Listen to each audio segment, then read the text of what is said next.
Od uvijek sam volio biti Spider-Man. Kad sam se rodio onak prvi lik koji sam vidio, odnosno super heroj je bio Spider-Man. Mislim zvuđen tim likom zato što sam se i osjećao s njim.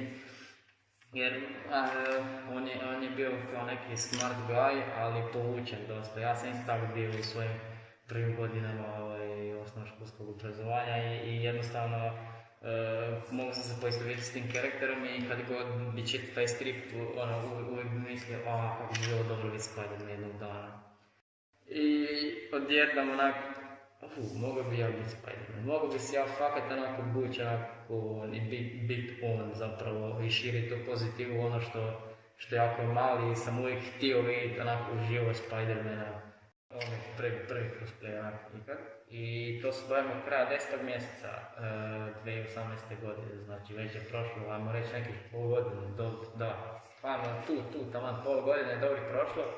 Išao sam naručiti to dijelo i onda sam odlučio onak, veliki je to novac onak za nešto što ću obući i onda će biti onak sam sretan s tim, ali nema mi nekog značaja to. I onda sam rekao, cancel sam order. Nakon 2-3 dana sam išao onak, fuck it, idem do kraja, idem sad naručiti, to je to. I onak gledao sam samo kako mi je novac odlazio. Ali tu je šta je otišao novac, ali došlo je dijelo. Ja bukao dijelo, izašao van u grad, prvi dan, ljudi su me gledali, ništa nije bilo jasno. Došao sam na trg, slikao me jedan fotograf koji tamo slika, inače skroz random, stavio je slike na Face, skupili se 2500 lajkova u par sati i ljudi se odjednom znali za mene. Došao mi jedan biciklist kod Doma sportova i rekao, stani, jesi ti onaj Spider-Man s trga? I rekao, jesam. Ti si poznat, ti si pošurio, onak, stvarno, nisam mogu vjerovati da sam imao takav huge impact onak na ljude. I dobro, poslikao sam se s njim i tako vratio sam se doma na putu i suprotne strane ceste, auto onak juri i stane nasred ceste.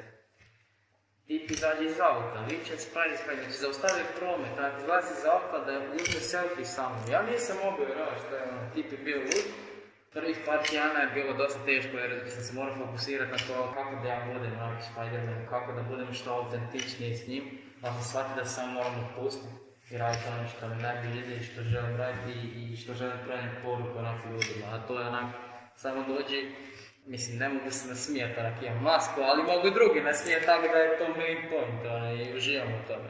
Ali eto, tako je to krenulo i tako se nastavilo, sad otvorile se nove prilike, sad, ajmo reći, nakon pol godine mog truda na Instagramu i svemu, došao je Cineplex promo za Avengers Endgame, nadam se da će biti tu i više tih stvari, da će više ljudi shvatiti moj trud i rad. Kad nekom se to ne čini kao rad, da to ne zahtijeva puno vremena, ali zahtijeva i vremena i odricanje jer sam na faksu.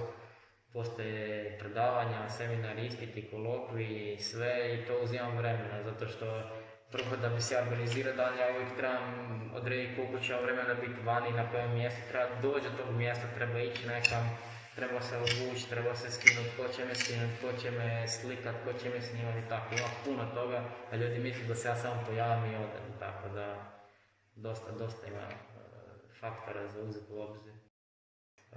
Srećem ljudi iz Zagreba i šire, sam gdje me pozovu i nadam se da će se to proširiti baš po cijeloj Hrvatskoj i regiji, zato što svi traže da dođem negdje, ali ne mogu baš na faksu sam ljudi, sorry,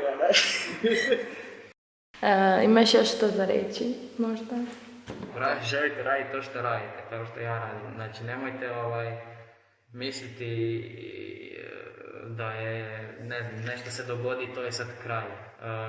Nemojte da vas neko sputava, jer meni su svi govorili šta ti glumiš, niko te ne šljivi 100%, ali samo morate zaboraviti, prepustite se karakteru, budite on i neko bude briga drugih mišljenja, oni nekom budu samo poticaj dalje.